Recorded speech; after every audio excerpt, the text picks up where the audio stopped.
merci. Est-ce que tu peux recevoir ça maintenant? Je vois des portes. Voilà, on a les portes. Laissez la main. Je prends jusqu'à toi. Elle sera puissante. Elle sera puissante. Puissante.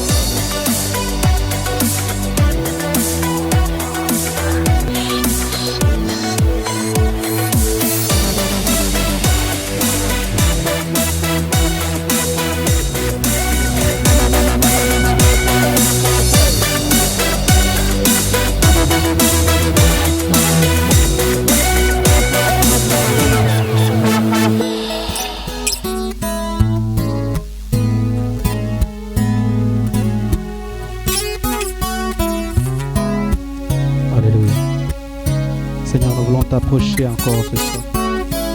Nous voulons te rendre action de grâce. Merci pour ton amour. Alléluia. Comment expliquer et comment décrire un amour si grand, si puissant,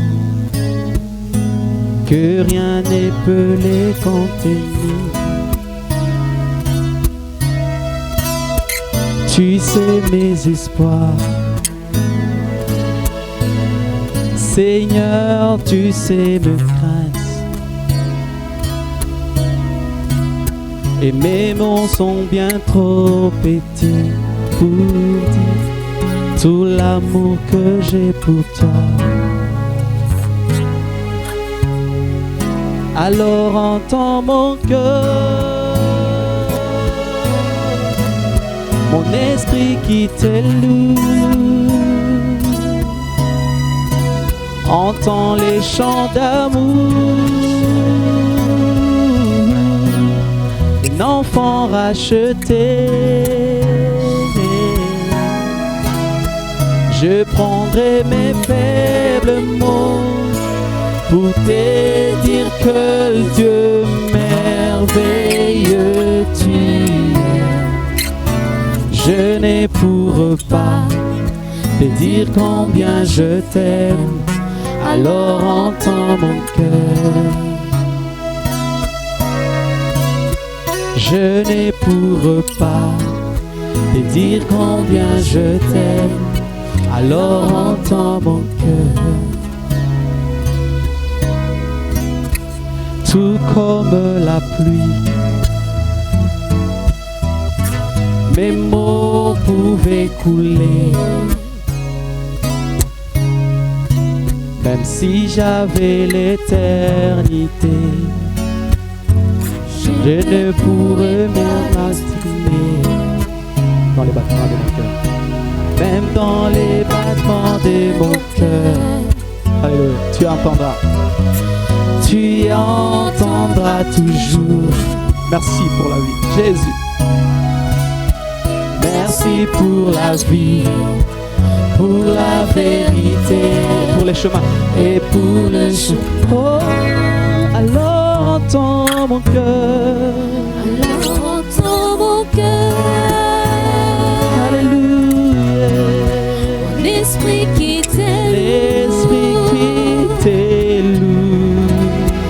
Dans les chants d'amour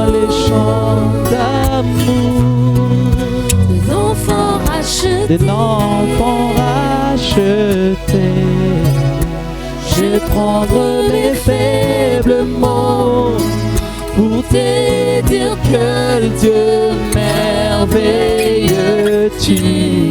Je ne pourrai pas te dire combien je t'aime. Alors entends mon cœur. Entends mon cœur. Mon esprit qui t'éloue. Entends les chants d'amour, des enfants rachetés. Je prendrai mes faibles quel Dieu merveilleux tu Je es. ne pourrai pas. Je ne pourrais pas te dire combien je t'aime. Alors entends mon cœur. Oui, je ne pourrai pas te dire combien je t'aime. Alléluia. Je ne pourrais pas te dire combien je t'aime. Entends mon cœur. Alors entends mon Même si je réunissais tous les mots de la terre, je ne saurais pas dire combien je t'aime. Alléluia.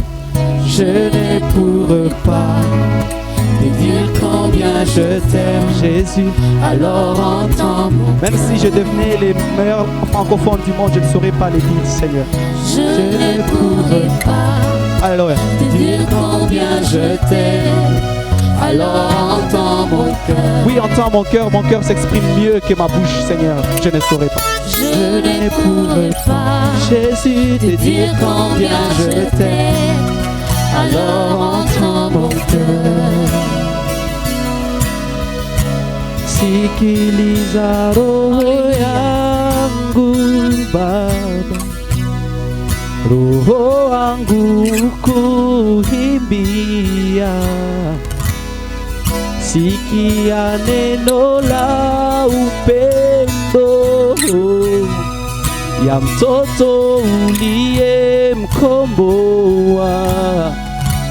Nitachukua maneno yangu mambovu kutangaza ukubwa wako. Kwa kweli siwezi kusema chochote, Baba, sikia roho yangu. Je te célèbre de tout mon cœur. Et je chante louange en la présence de Dieu. Je me prosterne dans ton saint temple à cause de ton nom et de ta bonté, de ta fidélité. Amen. Car ta renommée s'est accrue par l'accomplissement de tes promesses. Alléluia. Les jours où je t'ai invoqué, tu m'as exaucé. Amen. Tu m'as rassuré. Tu as fortifié mon âme. Amen. Tous les rois de la terre te loueront, ô Éternel. Yes. Ils célébreront le nom de l'Éternel. Oui, l'Éternel est grand. Sa gloire est illimitée. Quand je marche dans la vallée de l'ombre de la mort, tu me rends la vie. Tu étends ta main sur la colère de mes ennemis et ta droite me sauve. Amen. Éternel, agira en ma faveur. Amen. Éternel, n'oublie pas les œuvres de tes mains. Oui, tu n'oublies pas les œuvres de tes mains. Alléluia. Alléluia. Yes. Toute grâce excellente et tout don parfait descendent d'en haut. Amen. Du Père des Lumières, chez lesquels il n'y a ni changement, ni ombre de variation. Je me prosterne devant le Dieu des cieux, chez lesquels tirent tous les noms, toutes les familles de la terre. Amen. Tu es grand, tu es puissant. Nous te louons, Seigneur. Alléluia. Et Éternel Dieu. Yahweh, Nous voici Toligi dans to ta bele présence, mankolo. Seigneur. Nous voulons te célébrer, te dire ce que tu es, Seigneur. David dit, en toutes circonstances, louer l'Éternel. Alléluia. Laisse-nous te célébrer, Jésus. Permets-nous de t'élever. Alléluia. Tu es merveilleux, Seigneur. Alléluia. Jésus. Gloire à toi, Seigneur.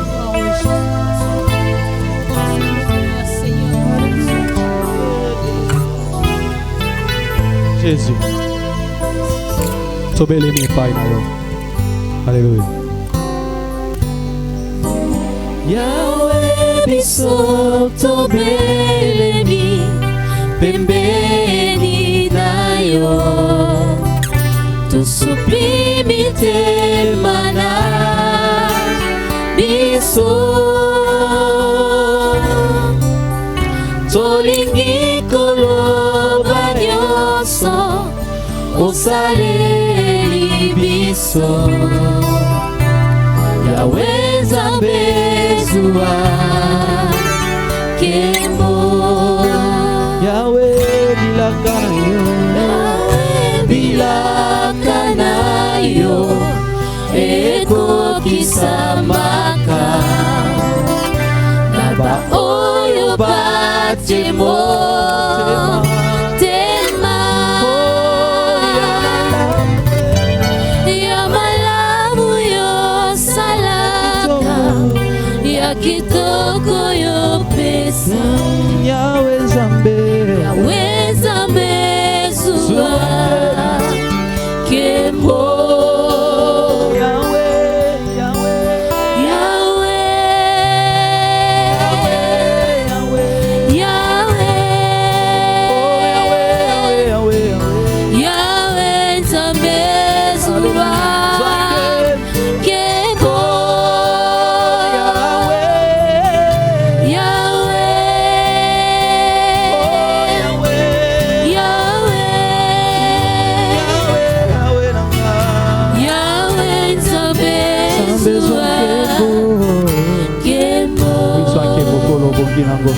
Tu mérites toute gloire, Seigneur.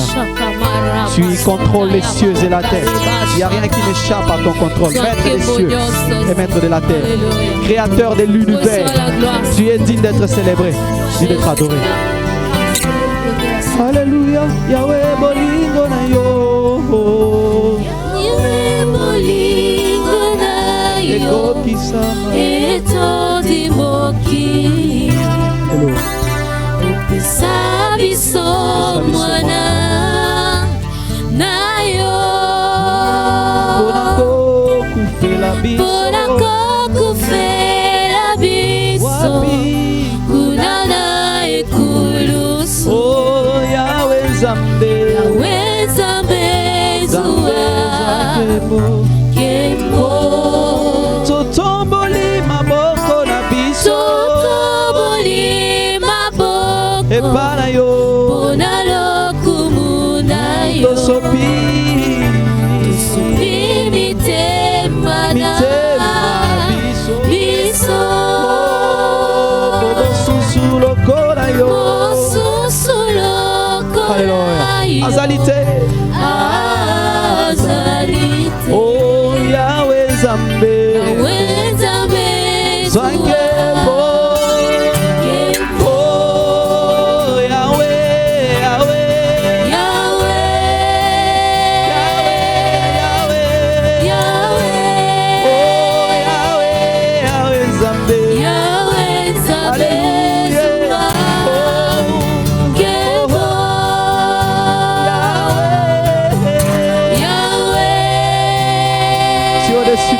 Jésus.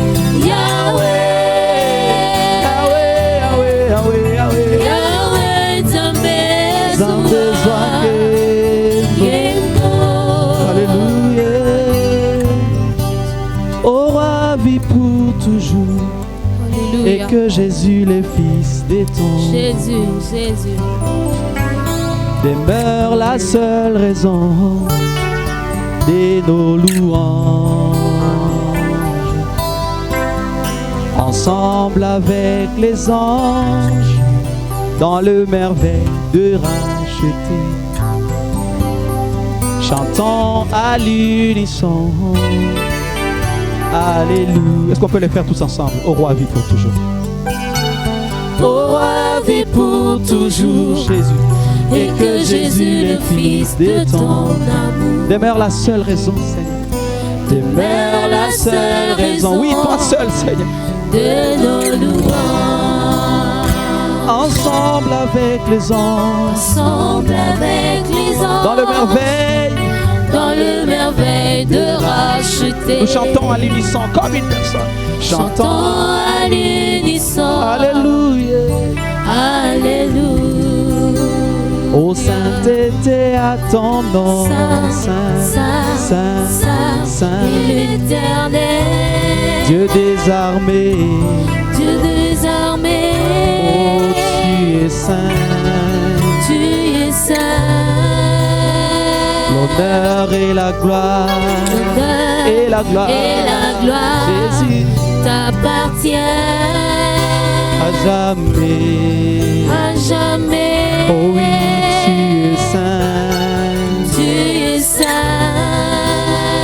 Ô sainteté à ton nom.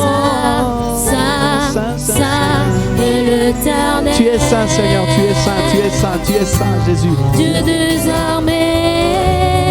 Alléluia. Tu es saint.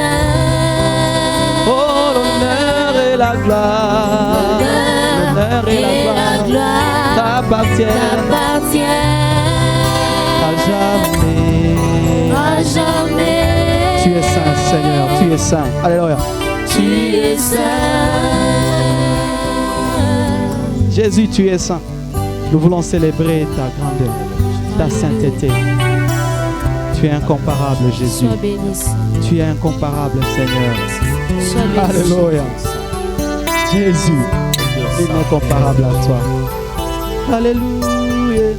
Yahweh biso toko tombola. Kitina yo yambolu. Na mitema totatoli. Yozaliza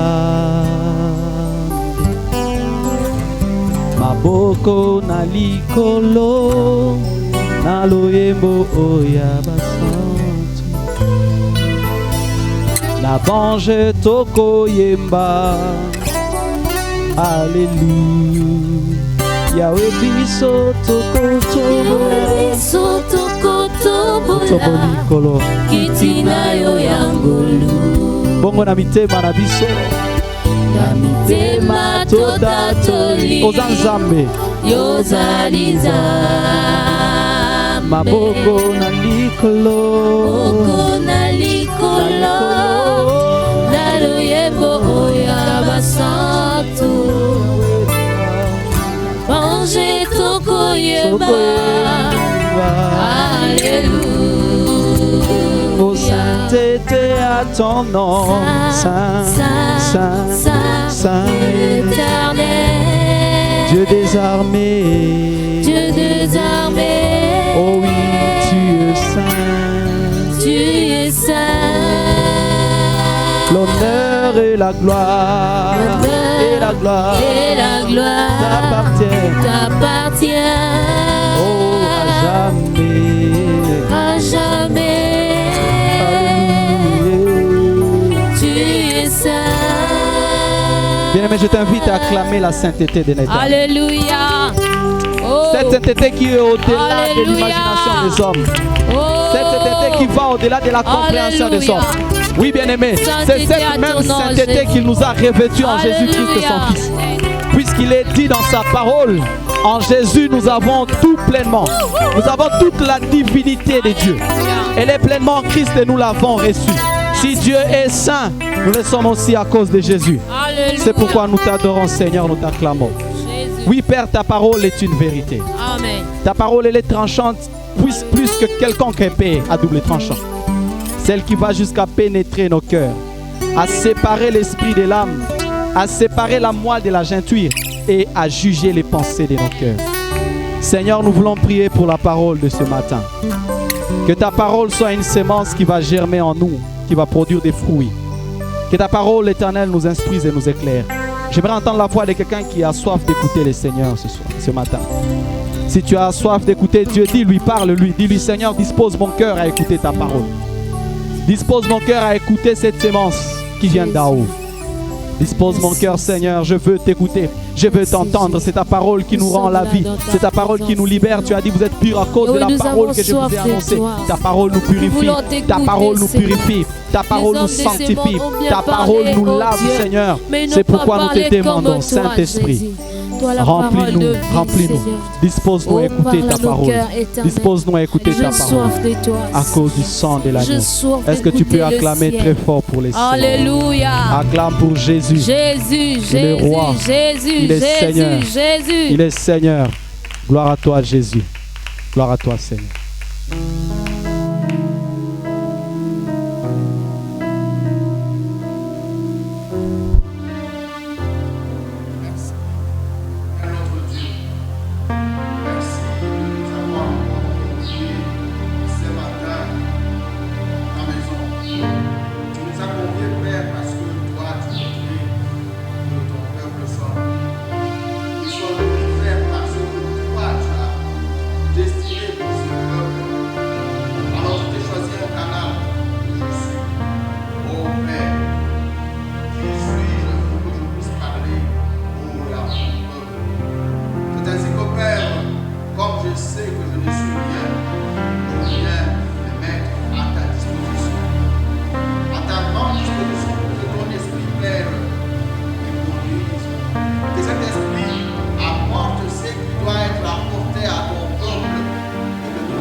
Nous avons fait confiance pour que nous puissions édifier encore ce matin le peuple de Dieu. Nous avons jugé utile de pouvoir exploiter le message partagé 2 semaines auparavant sur la révolution spirituelle au regard du royaume de Dieu. Sachons que la Bible dit, depuis le temps de Jean-Baptiste jusqu'à présent, le royaume de Dieu est forcé et ce sont les violents qui s'en emparent. Mais ces violents-là, ce n'est pas par la force physique, ce n'est pas par la force je ne sais quoi, mais c'est par l'Esprit de Dieu, ce qui suppose un renouvellement de pensée, un renouvellement de connaissances, donc une nouveauté de vie. Une nouveauté de vie qui ne peut être que compatible à une nouvelle création, la nouvelle créature selon Jésus-Christ. De ce fait, Jésus-Christ va être au centre. Au centre, c'est ainsi que le message de ce matin va s'intituler « Co-héritier en Jésus-Christ, mystère et défi ». Le mot co-héritier est rattaché à l'héritage. À l'héritage, ici en particulier, à l'héritage de Dieu. Et quand nous parcourons la Bible, nous constatons que la notion de l'héritage est au centre de la relation entre Dieu et son peuple, le peuple qu'il a placé sur la terre et pour que celui-là lui rende gloire. Alors si nous lisons dans Deutéronome 32, 9, que voyons-nous cette relation de Dieu avec son peuple? La Bible dit, car la portion de l'Éternel, c'est son peuple. Jacob est la part de son héritage. Donc nous voyons que le peuple représente une portion de Dieu. Et par conséquent, cette portion est rattachée par quelque chose, l'héritage. L'héritage, et c'est Jacob. En quelque sorte, on peut dire Israël et son héritage. Donc nous voyons clairement ici que Jacob est un bien propre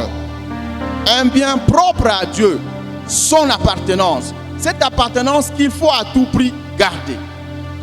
Alors cette notion d'héritage suppose aussi qu'il y a un héritier. Et nous tous, nous savons que le premier héritier qui est connu dans la Bible, c'est Adam. L'homme à qui Dieu avait laissé la latitude de décider entre la vie et la mort. Parce que quand il va les créer, il va les placer dans le jardin de l'Éden, il lui montra les 2 arbres. L'arbre de la vie et l'arbre de la connaissance du bien et du mal. Cet arbre de connaissance du bien et du mal, c'est celui-là qui singularisait la mort. Mais vous tous, vous savez qu'est-ce qu'il y a eu? C'est que Adam a lui choisi l'arbre de la connaissance du bien et de la mort, du bien et du mal, qui a mené à la mort. Et surtout que Dieu d'ailleurs, Dieu lui donna cet ordre. Déjà quand nous lisons dans Genèse 2, au verset 17, il lui dit ceci. L'Éternel donna cet ordre à l'homme. L'homme ici c'est Adam. Tu pourras manger de tous les arbres du jardin, mais tu ne mangeras pas l'arbre de la vie, l'arbre de la connaissance et du bien et du mal. Car le jour où tu en mangeras, tu mourras. Malheureusement, ce premier héritier de Dieu choisit la mort comme nous l'avons dit. Et cette mort avec toutes les conséquences qui vont s'en suivre. Satan va prendre possession de son corps et de son âme, qui devient alors corrompu. D'où l'émergence de la chair. La chair avec tout son cortège de malheurs que nous connaissons. D'où nous connaissons ce qui est arrivé à l'humanité. L'homme déchu, l'homme corrompu. Alors si vous parcourez la Bible, vous allez vous rendre compte qu'il y a tant d'exemples de tous ces héritiers qui ont failli à leur mission.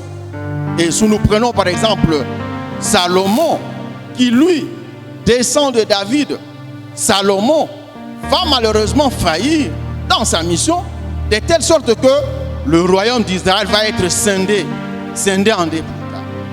D'autres exemples aussi peuvent être cités, peut-être Samson ou d'autres, mais nous nous arrêtons là. Alors, devant cette défaillance de l'homme, Dieu va se résoudre. Il va se résoudre à faire quoi? À susciter en instaurant une nouvelle création comme nous avons dit, une nouvelle créature en Jésus-Christ. Car tous ses héritiers ont fauté. D'où va naître le principe de co-héritage qui va être instauré. Principe qui n'est autre qu'un signe fort de l'amour de Dieu. Car Dieu a décidé de protéger l'homme cette fois-ci. De ne pas le laisser seul à son libre arbitre, mais de pouvoir suggérer, de pouvoir l'encadrer. Mais il va l'encadrer par qui? Il va mettre Jésus-Christ au centre. Même si Jésus-Christ est là, l'homme va quand même garder sa liberté. Et Dieu va lui suggérer en lui disant, voici les projets que j'élabore pour toi. Il y a deux voies, soit le malheur ou soit le bonheur. Mais moi, en tant que Dieu, je veux te conseiller de suivre le projet du bonheur. Donc on sent que Dieu, malgré qu'il veut encadrer l'homme, il est en train de lui suggérer, de lui laisser une liberté pour que Jésus-Christ entre dans sa vie. Alors, cet amour insondable dont on venait de parler s'est manifesté de toute façon dans la nouvelle alliance. Et je crois que tout chrétien qui est né de nouveau connaît ces versets. Un verset clé de l'amour incommensurable de Dieu. Dans Jean 3,16, on dit ceci: car Dieu a tant aimé le monde qu'il a donné son Fils unique, afin que quiconque croit en lui ne périsse point, mais qu'il ait la vie éternelle. Et quand nous voyons ces versets, qui est un verset capital sur l'amour et sur ce qui va suivre comme co-héritage en Jésus-Christ, ça veut dire que ce verset est un véritable mystère. Un mystère qui nous apporte trois vérités. Trois vérités que nous allons détailler tout à l'heure. La première vérité, c'est quoi? C'est ce mystère de l'amour incommensurable de Dieu. Ce mystère qui nous amène vers le salut. Salut en qui? En Jésus-Christ. On voit que Dieu va donner. Il donne tout ce qu'il y a de plus précieux en lui-même. Il se donne ce qui lui est cher, son Fils bien-aimé. Donc, première vérité, le mystère de l'amour incommensurable de Dieu. Deuxième vérité que ces passages ou ces versets qui est clé pour l'amour de Dieu nous donnent, c'est le sacrifice de la croix pour faire mourir l'ancienne créature. Mais ce sacrifice va se faire par l'obéissance. L'obéissance de qui? De Jésus-Christ. Donc, ce sacrifice à la croix détermine ce qui va être pour nous la victoire. Car l'homme adamique dessus va être pratiquement passé et ôté. Ôté avec quoi? Avec ses péchés, avec son moi, avec son attrait aux œuvres de la chair, avec la mort, et en quelque sorte c'est le vieil homme qui est ôté. Alors, la troisième vérité c'est quoi? La troisième vérité c'est la résurrection. La résurrection à travers le Saint-Esprit. Cet esprit éternel que la mort ne peut anéantir. Parce que le diable, quand on a amené Christ à la croix, lui pensait que Christ mourait. Mais il lui avait oublié que Christ avait un esprit éternel. Cet esprit éternel qui passe de génération, qui passe au-delà de la mort. D'ailleurs, c'est ce que l'apôtre Paul réaffirme dans Romains 8, 11. Il dit ceci: et si l'esprit de celui qui a ressuscité Jésus d'entre les morts habite en vous, celui qui a ressuscité Christ d'entre les morts rendra aussi la vie à vos corps mortels par son esprit qui habite en vous. C'est ainsi que quand nous voyons dans la conclusion de ce verset 3,16, on dit on nous donne la vie éternelle. Ça veut dire que Jésus-Christ prend son esprit éternel qui est en lui, qui ne peut être anéanti par la mort, il nous les confère, il nous les transfère. Donc nous sommes là de gens véritablement habités par l'esprit éternel, mais où? En Jésus-Christ.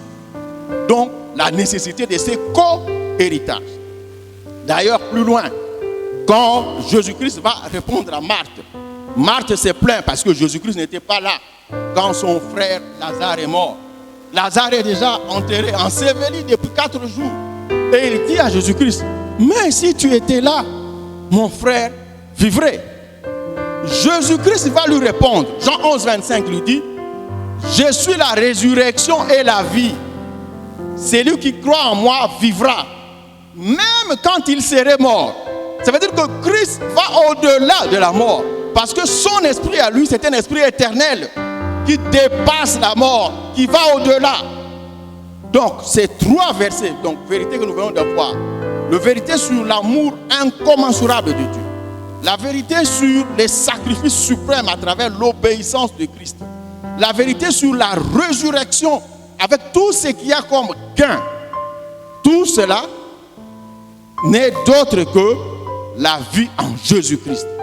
C'est comme ça que nous devons être heureux, nous qui sommes co-héritiers en Jésus-Christ. Parce que la grâce nous est donnée, parce que la victoire nous est donnée.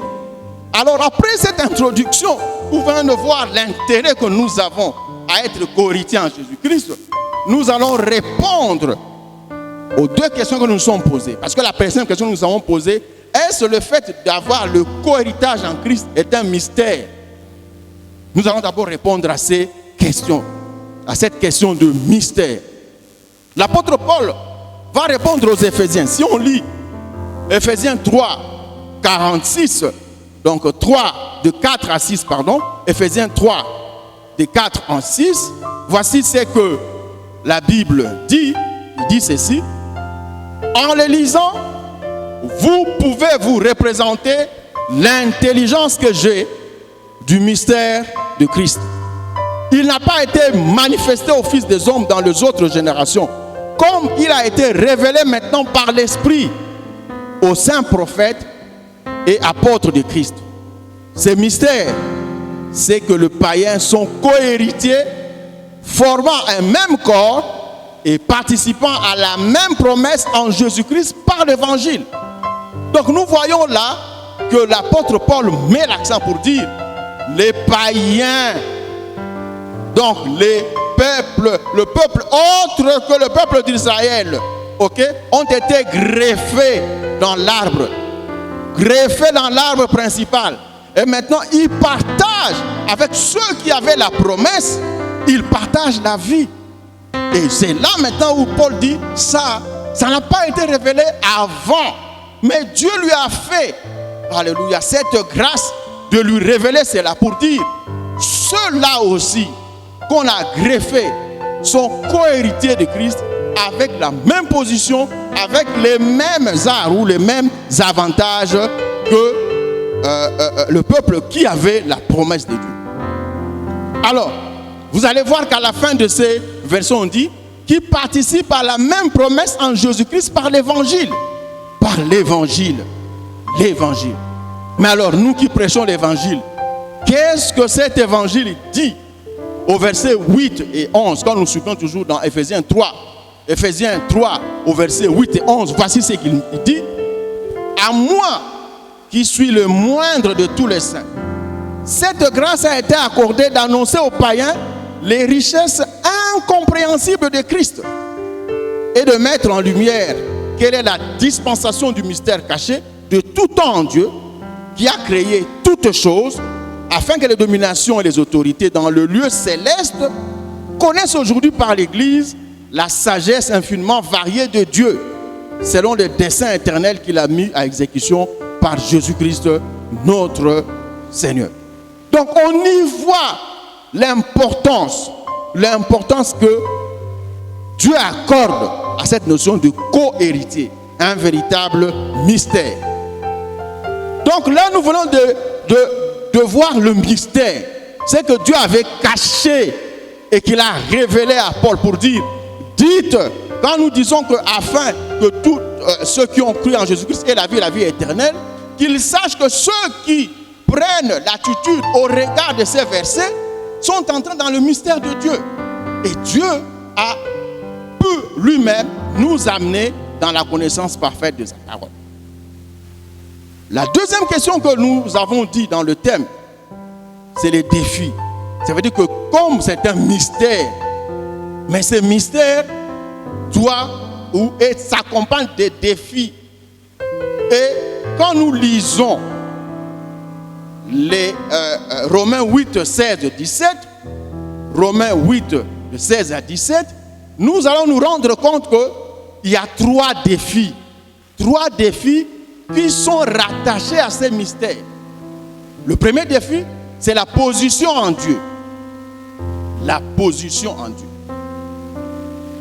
Le deuxième défi, c'est la responsabilité d'un chacun.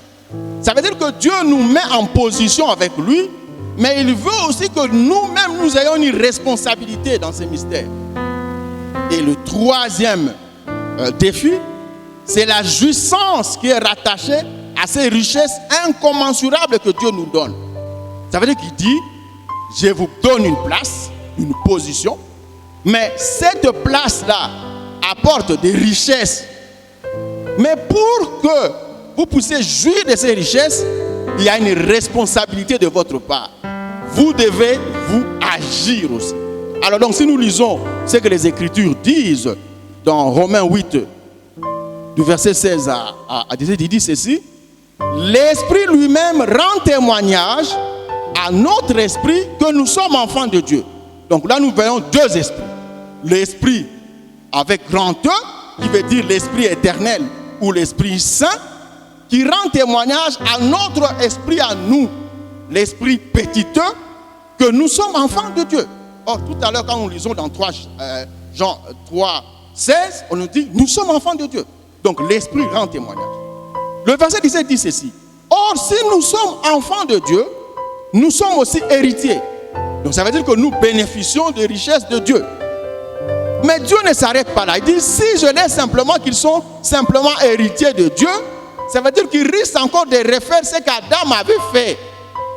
Parce que être héritier, ça veut dire que tu es toi-même seul disponible donc à obéir ou n'a pas obéir.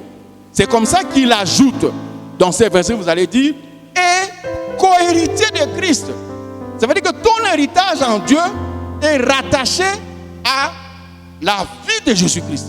C'est comme ça qu'il rattache l'héritier à Dieu à co-héritier en Christ. Alors maintenant, regarde, il dit, voici la responsabilité. Si toutefois nous souffrons avec lui, la responsabilité. Ça veut dire que pour être co-héritier et bénéficier de ses richesses, il y a une responsabilité. Si toutefois nous souffrons avec lui. Et à la fin, il dit, afin d'être glorifié avec lui, afin de jouir de ses richesses. Donc quand nous voyons dans ces versets de Romains 8, 16, jusqu'à surtout les versets 17, il nous précise notre position d'être héritier, mais pas simplement héritier seul, mais co-héritier en Jésus-Christ. Il nous donne notre responsabilité de souffrir avec lui pour que nous soyons glorifiés. Donc, ici, Dieu ne veut pas que nous puissions encore retomber dans l'ancien temps où Adam, qui était l'héritier, sans être co-héritier en Jésus-Christ, est tombé. Alors, nous avons dit 3 vérités. La position, donc la deuxième vérité, nous avons dit la responsabilité. Et la troisième vérité, nous avons dit la jouissance dans les richesses. Alors, que dire de la position? Premier point, position. Ça veut dire que quand on dit la position, celle-là est révélée par Dieu lui-même. Dieu nous révèle quelle est notre position dans cette relation du co-héritage. Et nous allons lire dans Galates 4, le verset 4 à 6. Galates 4, le verset 4 à 6, la Bible dit ceci. Lorsque le temps a été accompli, Dieu a envoyé son Fils, né d'une femme, né sous la loi, afin qu'il rachètât ceux qui étaient sous la loi, afin que nous reçussions l'adoption. Et parce que vous êtes fils de Dieu, Dieu a envoyé dans nos cœurs l'esprit de son Fils, lesquels crient Abba, Père. Donc voilà la première position. Quand vous lisez cela, ça veut dire que Dieu nous adopte. Mais il envoie l'esprit de son Fils pour qu'il les déclare en nous. Mais il déclare quoi? Que nous sommes fils de Dieu. Donc la première position que nous recevons dans le co-héritage de Jésus-Christ, c'est que nous sommes fils de Dieu. Fils de Dieu. Autant que Jésus-Christ. Mais cette position de fils de Dieu a quoi? A des conséquences. Regardez la première conséquence qu'on peut tirer de là. C'est 1 Corinthiens 6, 17. 1 Corinthiens 6, 17, la Bible dit ceci. Mais celui qui s'attache au Seigneur est avec lui un seul esprit. Ça veut dire que si nous sommes fils de Dieu, nous nous sommes attachés à Christ, donc nous avons le même esprit que Christ. Mes frères et mes sœurs, regardez ce que l'Éternel fait. Il donne son esprit de son Fils bien-aimé qui a la nature divine. Il prend cet esprit, il le met en nous. Alors qu'est-ce que nous devons? Nous sommes les gens les plus heureux au monde parce que nous sommes comme Christ lui-même. Alors si vous poursuivez dans l'épître toujours aux Galates, au chapitre 2, le verset 20. Galates au chapitre 2 et le verset 20, Dieu renchérit, il dit ceci. J'ai été crucifié avec Christ. Et si je vis, ce n'est plus moi qui vis, mais c'est Christ qui vit en moi. Ça veut dire que la conséquence d'être co-héritier, la conséquence d'être fils de Dieu, la conséquence de recevoir l'Esprit de Dieu, cette conséquence-là, c'est quoi? C'est que ce n'est plus toi qui vis, mais c'est Christ qui vit en toi. Il dit, si je n'ai plus moi qui vis, mais c'est Christ qui vit en moi. Cela veut dire que nous sommes maintenant avec lui réunis. Donc, si tu penses que quand toi tu commets une bêtise, ça veut dire qu'en commettant une bêtise, tu fais souffrir l'Esprit de Dieu qui est en toi. Si tu commets une faute, comme tu es avec Christ, tu pénalises Christ qui est en toi. Donc, c'est comme ça que maintenant nous allons retomber sous la responsabilité. Cette position donne la responsabilité à un enfant de Dieu. Quelle est sa responsabilité? Quand nous avons lu plus haut, nous avons dit à condition que vous souffrez avec Christ. Mais ici, ce n'est pas la souffrance physique dont on parle. On parle d'une nouveauté de vie.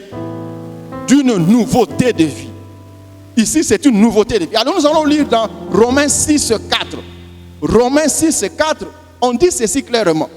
Nous avons donc été ensevelis avec lui par le baptême en sa mort, afin que, comme Christ est ressuscité des morts par la gloire du Père, de même, nous aussi, nous marchons en nouveauté de vie. Donc, nous avons l'Esprit qui crie à Abba Père, mais cet Esprit, c'est qui? C'est Christ. Et Christ dit, maintenant, si vous devez souffrir avec moi, soyez en nouveauté de vie avec moi. Parce que moi, je viens faire de vous de nouvelles créatures.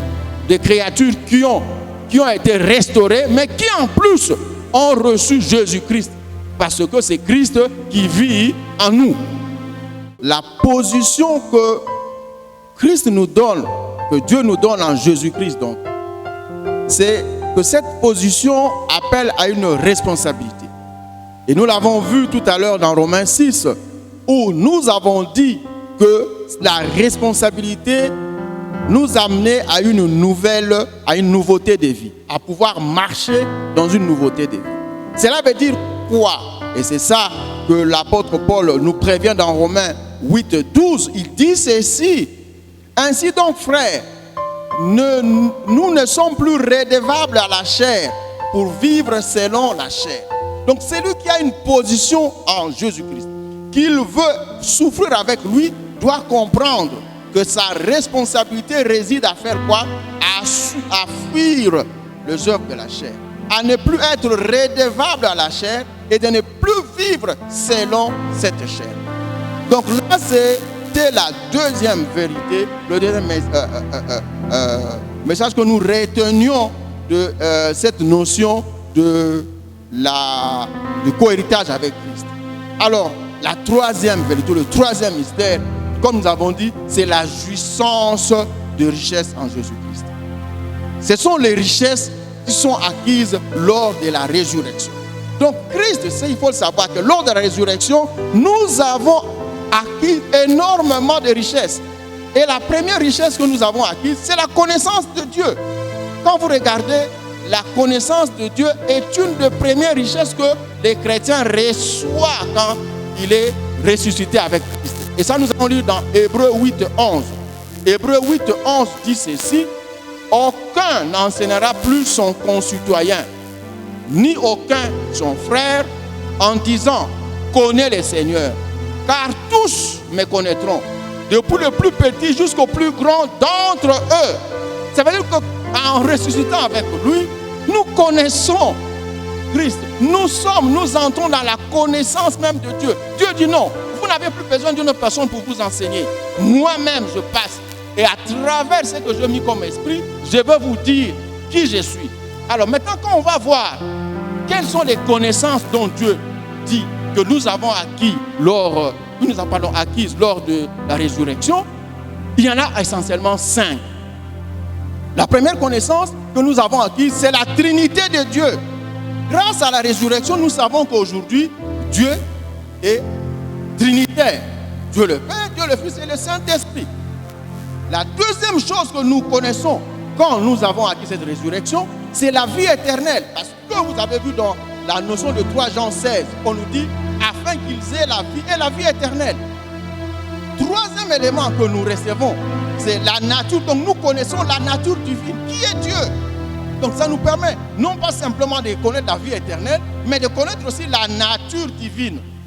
Alors, la quatrième chose que nous avons acquise lors de cette résurrection, c'est la loi de la vie. Ça veut dire que la loi de la vie est venue remplacer la loi de la mort. Adam, lui, l'homme déchu, avait amené la loi de la mort. Mais Christ, lui, par la grâce, nous amène la loi de vie. Donc, la loi de la vie. Et c'est ça que nous allons gagner dans la connaissance. Et enfin, le 5e élément que nous gagnons lors de cette connaissance, c'est l'onction divine. Ça veut dire que le revêtement que l'Esprit éternel nous donne nous amène vers l'onction divine. Voici les 5 éléments qui vont constituer donc la première connaissance, donc la première chose que nous recevons comme richesse lors de la résurrection. Alors, quelle est la deuxième richesse que nous allons recevoir? La deuxième richesse, c'est la nouvelle création. Donc, nous sommes une nouvelle créature. Alors, si vous êtes une nouvelle créature, voici les conséquences. Première conséquence, 1, le pardon de péché vous est accordé. Et c'est là maintenant dans Hébreux 8-12, l'Écriture dit ceci, parce que je pardonnerai leur iniquité et que je ne me souviendrai plus de leurs péchés. Ça veut dire que l'Éternel prend l'engagement. Il fait serment, il dit non. Comme vous êtes ressuscité avec mon Fils Jésus-Christ, je vous accorde le pardon de péché. Donc je ne me souviendrai même plus de vos péchés. Mais l'acte que pose Dieu, c'est un acte responsable. Ce n'est pas un acte où Dieu le pose comme on dirait d'une façon... Non. Dieu pose cet acte-là pour pardonner nos péchés d'une façon responsable. C'est comme ça qu'il va dire dans Romains 8.1. Dans Romains 8.1, il va dire ceci. Il n'y a donc maintenant aucune condamnation pour ceux qui sont en Jésus-Christ. Voilà ce qu'il joue. Mais qui marchent selon, non la chair, mais selon l'esprit. Donc il dit, quand vous marchez selon l'esprit, je ne vous condamne plus. Mais si vous continuez à marcher selon la chair, ça veut dire que le pardon de péché ne vous est pas accordé.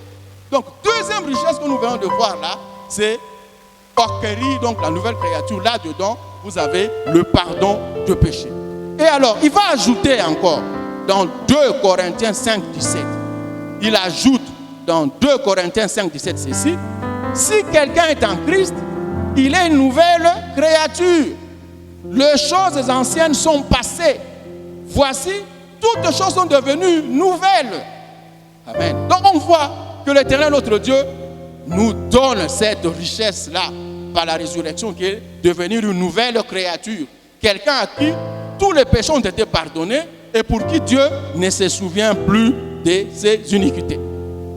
La troisième richesse, c'est quoi? C'est la jouissance.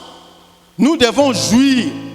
Parce que Dieu dit, et quand vous regardez, Dieu dit que tout ce que vous avez, que moi, votre Père, j'ai, c'est pour vous. Ça, je pense que Dieu le dit dans Luc 15, 31. Quand vous lisez Luc 15, 31, où on parle de l'enfant prodigue, souvent quand on parle de cet enfant prodigue, on ne voit que cet enfant qui est parti dépenser son argent avec les femmes de mauvaise vie très loin. Et on met peu l'accent sur le fils qui est resté avec son père. Et quand vous regardez l'attitude de ce fils qui est resté avec son père, quand l'enfant prodigue est rentré, son papa va faire une grande fête pour celui-là. Il va dire, réjouissez-vous, parce que cet enfant qui était perdu est revenu à la vie. Alors, vous allez voir l'attitude de l'autre frère. Il dit, toi, tu lui fais une fête, alors que moi, je travaille avec toi. Je t'obéis toujours. Tu n'as jamais fait de fête pour moi. Écoutez la réponse de son père. Regarde ce que c'est que son père lui dit. Mon enfant, lui dit le père, tu es toujours avec moi. Et tout ce que j'ai est à toi. Et c'est là où il y a un problème. Il dit, tout ce que j'ai est à toi. Mais qu'est-ce que nous avons qui doit nous appartenir? Vous allez voir que souvent c'est là où le chrétien faute. Le chrétien veut chercher. Mais non, Dieu dit, tout ce que j'ai, c'est à toi. Tout ce que j'ai. Ça veut dire quoi? Le pardon. Est-ce que le pardon, tu peux l'avoir? Oui. Oui. La guérison, tu peux l'avoir? Oui. La guérison, tu peux l'avoir aussi. La richesse, tu peux l'avoir? Oui. La richesse, tu peux l'avoir. La grâce, tu peux l'avoir? Oui. La grâce, tu peux l'avoir. Le pouvoir, oui. Donc Dieu, tout ce que Dieu a, il nous le donne. Maintenant, qu'est-ce qui pose problème? Ça veut dire que tout ce que Dieu a, le chrétien malheureusement ne le voit pas. Il va en train de tourner le regard à gauche, à droite. Alors que Dieu dit, tout ce que j'ai est à vous. Qu'est-ce qu'il faut faire? Aller simplement pour l'obtenir. Comment s'emparer de ce que Dieu a dit? Ça veut dire que, il faut agir selon sa parole. Premier élément. Si vous voulez obtenir tout ce que Dieu a, le respect de sa parole. De deux, il faut agir. Il ne faut pas dire non, Dieu n'a. Non, agissez alors. D'abord, il y a le respect de sa parole, parce que la parole, Dieu dit, il veille à sa parole pour l'exécuter. Ça veut dire qu'à travers la parole, vous avez l'accomplissement. Maintenant, il faut aller chercher ce qui est dans sa parole. Et c'est ça qui est tout à fait important. Donc, voilà en gros les trois éléments essentiels que nous avons dit, les défis. Le premier défi, c'est sur la position. Le deuxième défi, c'est sur la responsabilité. Et le troisième défi, c'est sur la jouissance de ces richesses. Alors en pratique même, qu'est-ce que l'enfant de Dieu peut extrapoler à partir de tout ce que nous venons de dire? Si nous prenons la position, la première position, nous avons dit, c'est être fils de Dieu. Vous allez voir quelle est la conséquence quand on t'appelle fils de Dieu. On dit la première chose à faire quand on est fils de Dieu, c'est l'obéissance. Est-ce que nous obéissons à Dieu? Est-ce que nous obéissons à nos parents? Est-ce que nous obéissons? Alors, il faut voir un peu cette obéissance est tirée de qui? Parce que comme c'est Jésus-Christ qui vit en nous, c'est l'obéissance de Jésus. Si nous lisons Luc 2,52, on vous dit, dans la parole de Dieu, Luc 2,52, Jésus croissait en sagesse, en stature et en grâce devant Dieu et devant les hommes. Ça veut dire que Jésus était un enfant obéissant. Il obéissait à Dieu et à ses parents. Donc, premier élément comme fils de Dieu. Deuxième élément qu'on peut retirer comme fils de Dieu, qui est donné par ta position, c'est la confiance en Dieu. Est-ce que crois-tu que Christ est au contrôle? Le dimanche passé, l'apôtre Jonathan avait parlé sur un thème, Jésus dort. Ça veut dire qu'ils sont en train de traverser la rivière et ils vont aller vers l'autre rive. Il y a des vagues qui menacent. Mais Jésus, lui, il dort. Et tout le monde est en train de le supplier. Non, lui, il dit, quand il se réveille, on dit, il part là. Aux vagues et tout s'est arrêté. Ça veut dire que Jésus est au contrôle. Alors si Jésus est au contrôle, que faut-il faire? C'est comme ça l'attitude qu'il faut avoir. C'est ce que Ésaïe 41:10 nous dit. Ésaïe 41:10 nous dit ceci: ne crains rien, car je suis avec toi. Ne promène pas de regard inquiet, car je suis ton Dieu. Je te fortifie. Je viens à ton secours. Je te soutiens de ma droite triomphante. Regardez bien. Ne crains rien.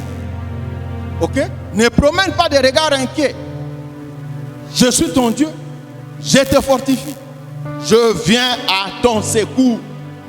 Je te soutiens de ma droite triomphante. Donc, deuxième élément qu'on a dans la position de Dieu, d'être fils de Dieu, c'est avoir confiance en Dieu. Et troisième élément qu'on peut tirer quand on est fils de Dieu, c'est de mettre en pratique la parole. Cette parole que tu entends, est-ce que tu la mets en pratique? Je pense que c'est ça le grand problème que nous avons. Est-ce que mettons-nous en pratique? C'est que Dieu nous dit que lui, il est notre Dieu, qu'il nous fortifie, qu'il vient à notre secours. Au lieu qu'on passe dans des jérémiades, lui dit, mettez en pratique ce que je vous dis. Deuxième élément, comme nous avons dit, la responsabilité. Qu'est-ce que le chrétien doit expérimenter? Le chrétien doit savoir ceci. Jésus n'acceptera pas qu'on vous prenne de ses mains. Jésus n'acceptera pas qu'on nous prenne de ses mains. Il ne signera aucun chèque en blanc contre toi. Parce que tu es cohéritier avec lui. Si on veut te toucher, on doit aussi toucher Christ. Christ ne va pas signer un chèque en blanc pour qu'on dise on veut toucher à ma fille, on veut toucher à mon fils. Mais le problème, c'est toi-même. Comme Jésus-Christ ne signera aucun chèque en blanc, mais toi, comment tu vas te comporter? Régneras-tu Jésus-Christ par ton langage? Régneras-tu Jésus-Christ par tes actes? Régneras-tu Jésus-Christ par tes pensées? Régneras-tu Jésus-Christ par tes fréquentations? Par ton apparence qui peut, au lieu qu'elle puisse se rattacher à ton appartenance.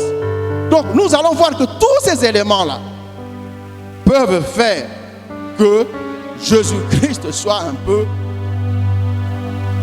disons bien, offusqué par notre langage, par nos actes, par nos pensées, par les fréquentations et par l'apparence que nous avons. Alors, en pratique pour les richesses. Pour les richesses, on dit, Dieu dit, tout ce que j'ai vous appartient. Et Dieu dit, prenez possession de vos richesses. Prenez, Dieu encore répète, prenez possession de vos richesses. Et Josué, lui c'est plein des enfants d'Israël lors de la traversée. Il traverse le Jourdain, il restait encore 3 autres tribus qui devaient recevoir des terres, mais les autres s'étaient lassés. Et Josué dit non, dans Josué 18:3. Il dit, mais quand est-ce que vous comprendrez que vous devez aller prendre possession de votre terre? Ce matin, Jésus dit, prenez possession de vos terres. Prenez possession de vos richesses. Prenez possession de tout ce que vous avez. N'attendez pas qu'on siffle le gong. Qui va siffler le gong? C'est toi-même qui dois te siffler ton propre gong. Tout va dépendre de ce que toi tu veux. Si toi tu ne veux pas siffler ton propre gong, mais pourquoi t'en plaindre? Il n'y a aucune, parce que Dieu dit tout ce qu'il y a à moi est à vous. Parce que je vous ai établi fils de Dieu. Je vous ai mis dans une position spectaculaire, une position qui est au-dessus de toute position. Pourquoi vous voulez vous plaindre? Pourquoi vous voulez mettre votre pensée ailleurs? Prenez possession. Prenez possession. Faites des déclarations. Déclarez que cela arrive. Quand le courant part, tu dis alléluia, je veux que le courant rentre. Parce que je suis le maître du courant. Quand l'eau n'est pas là, dites je veux avoir de l'eau dans ma maison. Vous prenez possession de vos choses. Et Dieu dit prenez possession. Parce que c'est ça, votre nature comme co-héritier en Christ. Donc, mes frères et sœurs, nous venons de voir que être co-héritier en Christ, c'est un grand mystère. Un grand mystère d'amour. Mais aussi un grand mystère plein de défis. Dieu nous élève dans sa position. Il nous appelle. Dieu, quand il nous élève dans sa position, il dit, je veux que vous pouvez suivre. C'est que mon fils Jésus-Christ. Donc une responsabilité. Une responsabilité qui est calquée sur Jésus-Christ. Après il dit, si vous le faites, toutes les richesses sont à vous. Alors prenez possession. Donc nous pouvons conclure que être co-héritier de Jésus-Christ est un mystère vrai. Mais ce mystère est soumis au défi des positions, au défi des responsabilités et au défi de la jouissance des richesses qui sont générées par Dieu. C'est ainsi qu'il va nous faire un serment. Dieu, qui va dire ce qui est vrai. Et il va nous donner des promesses, et ces promesses qui vont se réaliser. Et nous allons conclure par ces versets de Hébreux 6, de 17 à 20. Hébreux 6, de 17 à 20, qui dit ceci. C'est pourquoi Dieu, voulant montrer avec plus d'évidence aux héritiers de la promesse l'immutabilité de sa résolution, intervint par un serment. Donc le verset 17 dit, Dieu fait un serment pour dire que ces promesses sont immuables, elles sont vraies, elles vont se réaliser. Il dit, j'ai pris la résolution, donc je vais le faire. Et il prend même serment, c'est Dieu. Le verset 18, afin que par deux choses immuables, dans lesquelles il est impossible que Dieu mente, nous trouvions un puissant encouragement, nous dont le seul refuge a été de saisir l'espérance qui nous a été proposée. Donc, on voit que Dieu qui ne ment pas, il dit, deux choses immuables sont là. Il veut que nous puissions saisir, il dit, prenez possession. Prenez. Et au verset 19, il dit, cette espérance, nous la possédons comme une encre de l'âme, sûre et solide. Il dit, ce que je vous donne comme espérance, ça veut dire que c'est marqué en vous. C'est marqué solidement parce que moi-même, je suis solide. Elle dit, elle pénètre au-delà du voile. Alléluia. Donc, la promesse de Dieu va jusqu'au lieu très saint. Au lieu très saint parce qu'il pénètre au-delà du voile.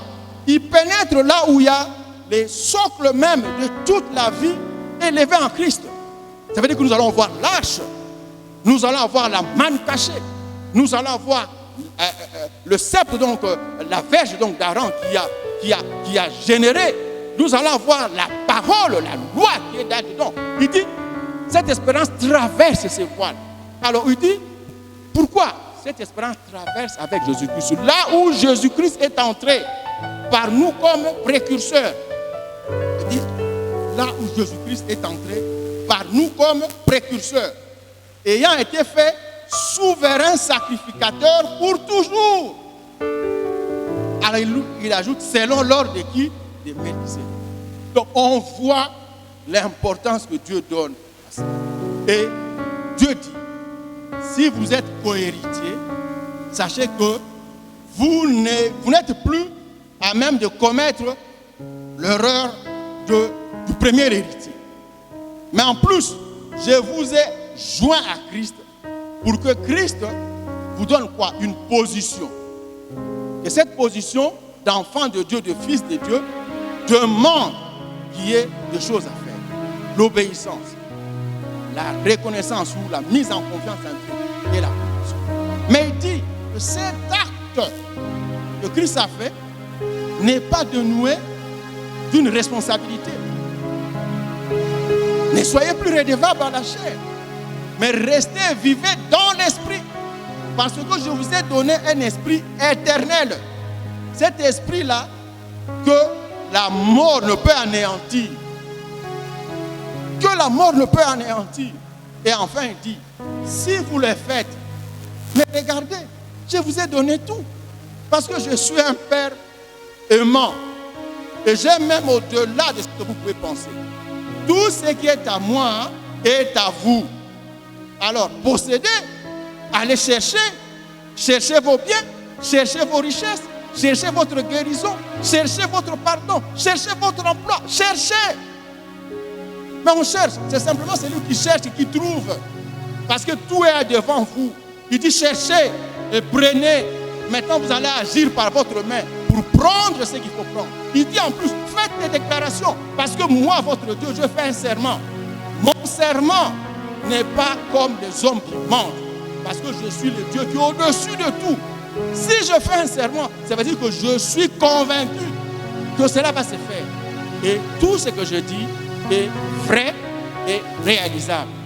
Voilà en gros, c'est que Dieu voulait aujourd'hui nous dire que le mystère est vrai et que nous baignons dans ces mystères et nous sommes les enfants les plus heureux du monde parce que nous sommes entrés avec Christ dans les lieux très saints où nous bénéficions de tous les avoirs et de tous les arts de l'Éternel.